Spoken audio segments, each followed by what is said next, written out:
Hello, my name's Clarence J. Kester, and I got a funny story for you today. Oh, goodness. All right. Lardo done thunked up some good stuff in his head today, and he thought maybe we ought to do a little conversation between Lardo and me, Clarence. It could get interesting. All right. Now I'm not going to take the hat off. All right, here I'm just gonna leave the hat on, but you're gonna hear the difference, I think. And I think I'm gonna let Lardo start. Okay, so Lardo, it's all yours. All right, hey. So what does a musician do in the beginning of a pandemic?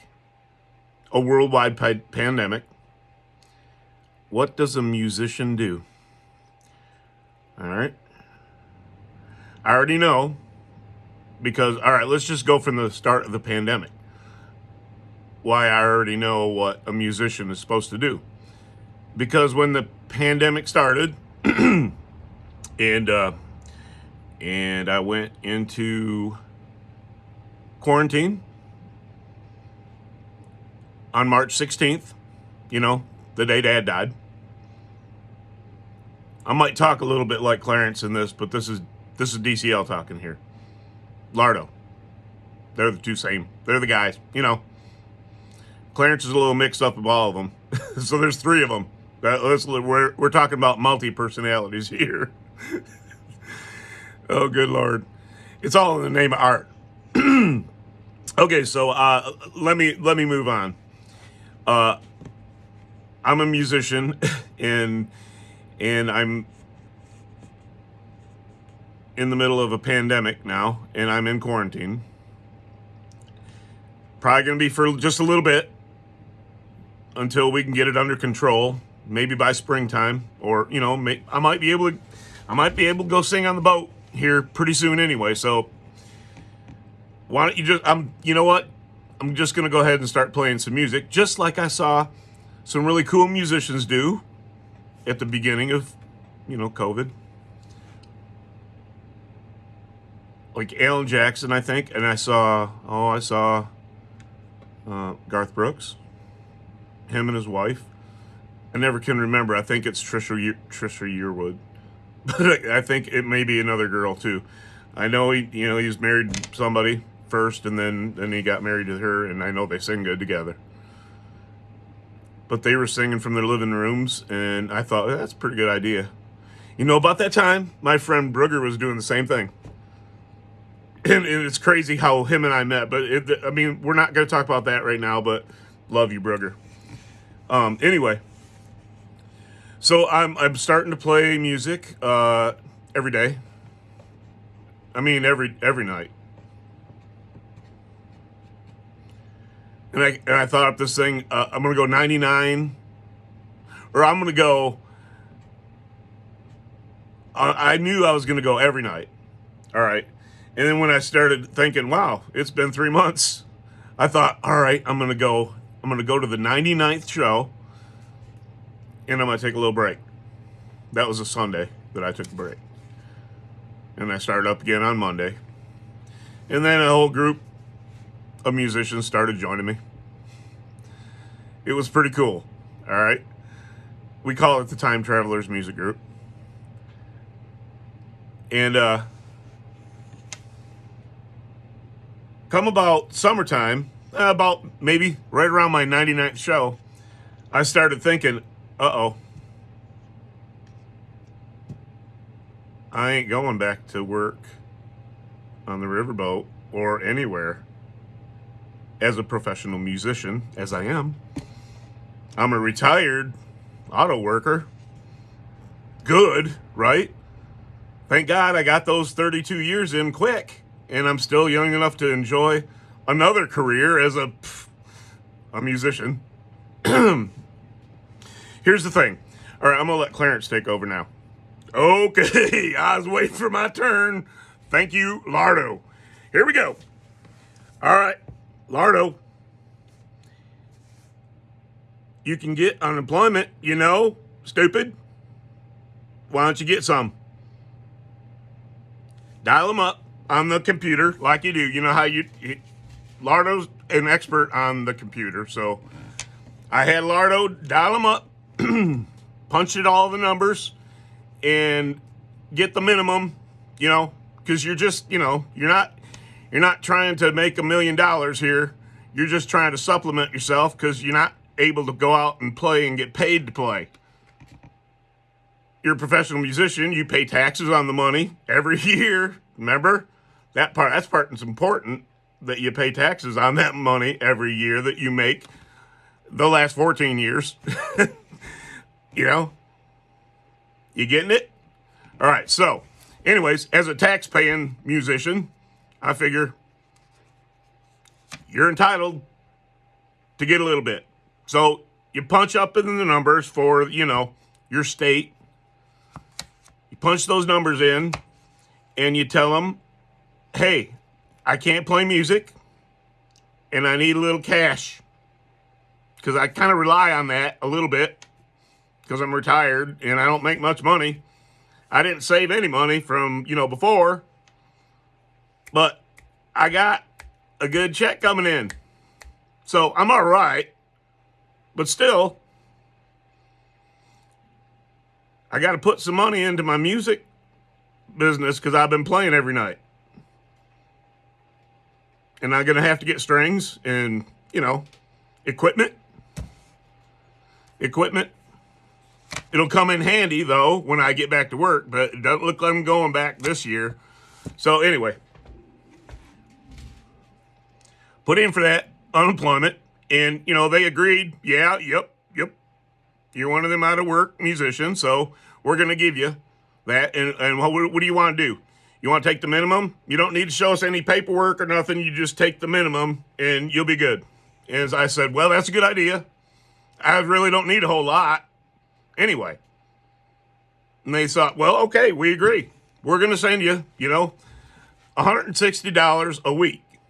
But if you want, we're going to take taxes out of it, and you don't have to worry about it at the end of the year. I'm like, well, that's a good idea. Thank you very much, state. That's a good thing. So they started sending me the 140. That one time. 140 something, 140 and some change. Okay. So I started doing the thing on the, Lardo started working his magic on the computer every 2 weeks, right there on the internet, right on their site, giving them all the information they need, saying, yep, nope, not back to work. Nope, I want to go back to work. Yep. Have you refused any? Nope. Have you started receiving a pension? Nope. I didn't start receiving the pension. I started receiving the pension 3 years ago, but I did not start a new pension. I know that's what they're talking about because we're talking, this is related to my music. That's why I'm filing unemployment. So it doesn't have anything to do with the pension, all right?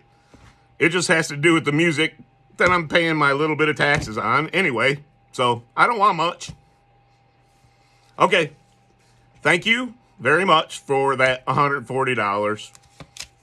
You know what? I just paid a little bit on my credit card. That's going to start adding up a little bit. I don't make a lot of money on that pension. And I need that music money to supplement me a little bit. But I'll just, I'll put a little bit on that card and we'll be good. Especially now that I'm going to be making $140 a week for a little while until I get back. All right. So anyway, every 2 weeks, put in all the information. They said, okay, yep. Your check's on the way. Or your direct deposit, because I got, Lardo's good at computering and he knows how to put it in there. He knows how to get that all done.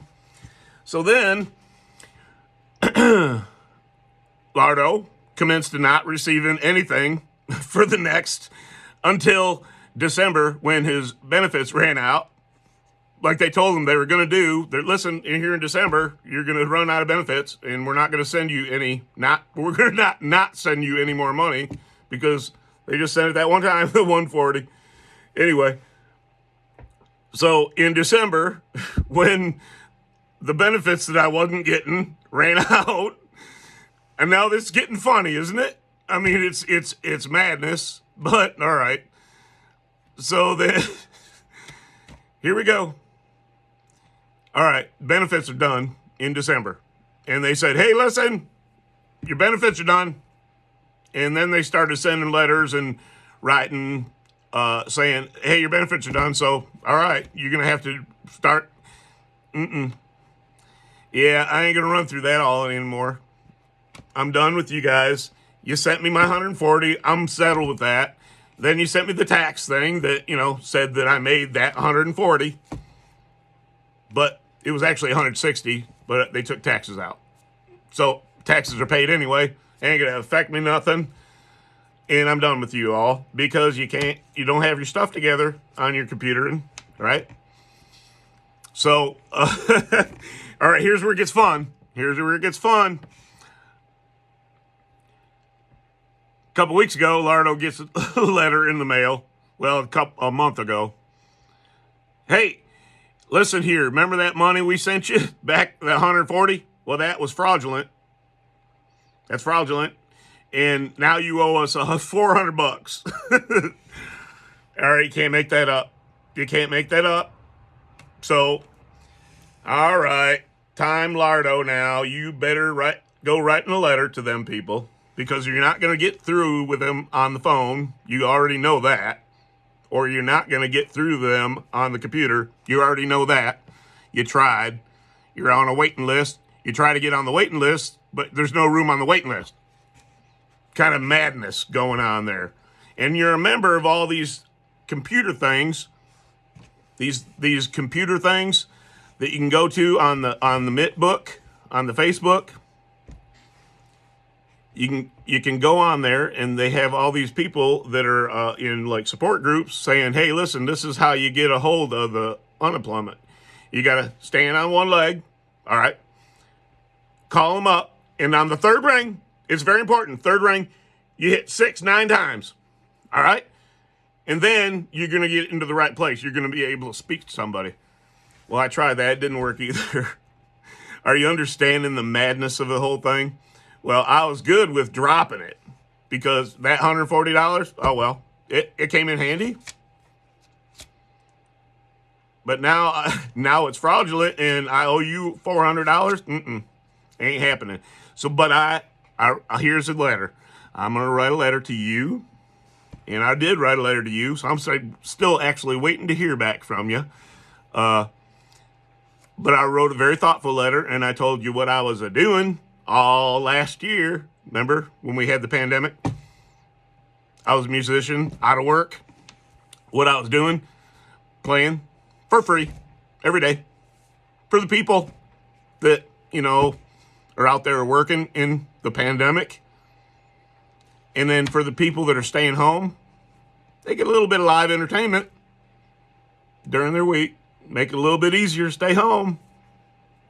Are you following me? All right. Now I wonder if my letter is there by now and somebody is reading it right now. And they're they're like going, oh, hey, Marge, we got a problem right here. We got a feller that's got a letter here. And oh, Lord, oh, moly. Who dropped the ball? Right now, I hope that's what's going on. All right.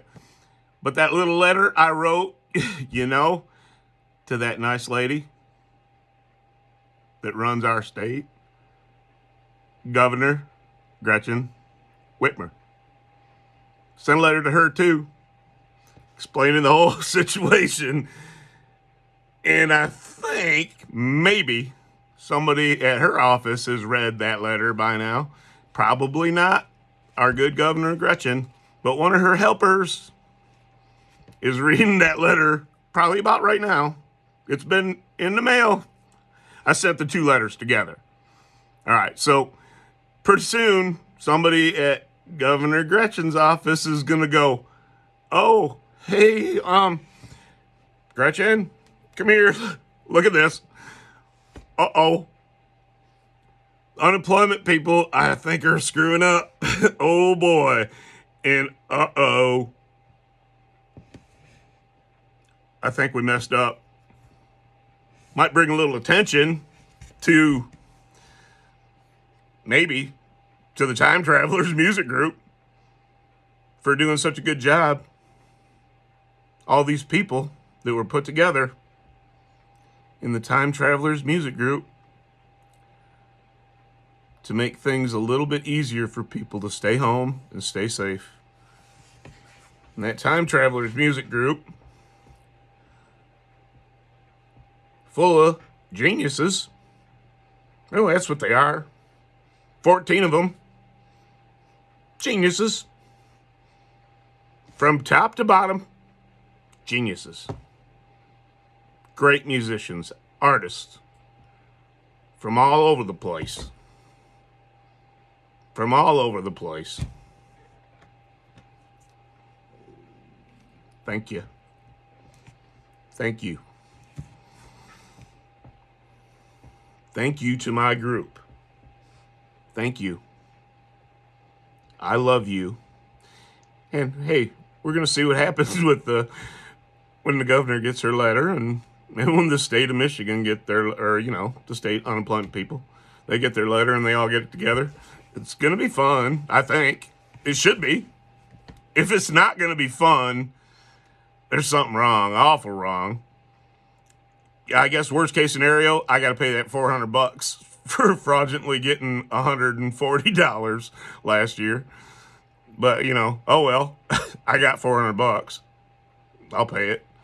Just like I paid, oh goodness sakes alive, that $25 when I was turning in my mom's veterans benefits at the Veterans Association in Flint, Michigan. And I parked right out front and I ran that stupid envelope down right to the building because you don't know what's going on as far as what's safe, where can you go right now. But I know there wasn't a sign anywhere that said, hey, go down here if you're going to turn one of these veterans things in. So I ran down there and I turned that thing in and I came back and okay, all right, I did it. Then I went and visited my friend Matthew Thick that day.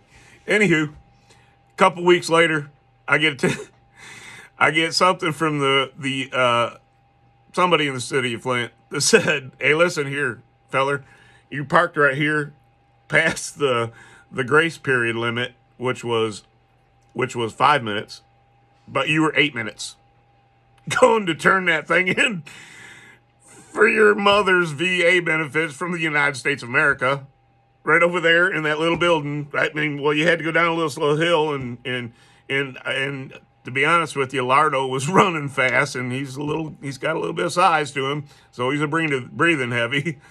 Anyway, all right, I'm not going to beat the dead horse anymore. My mom told me 15 minutes, tops, and I'm almost at 18.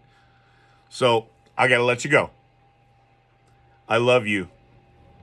I love you, time travelers.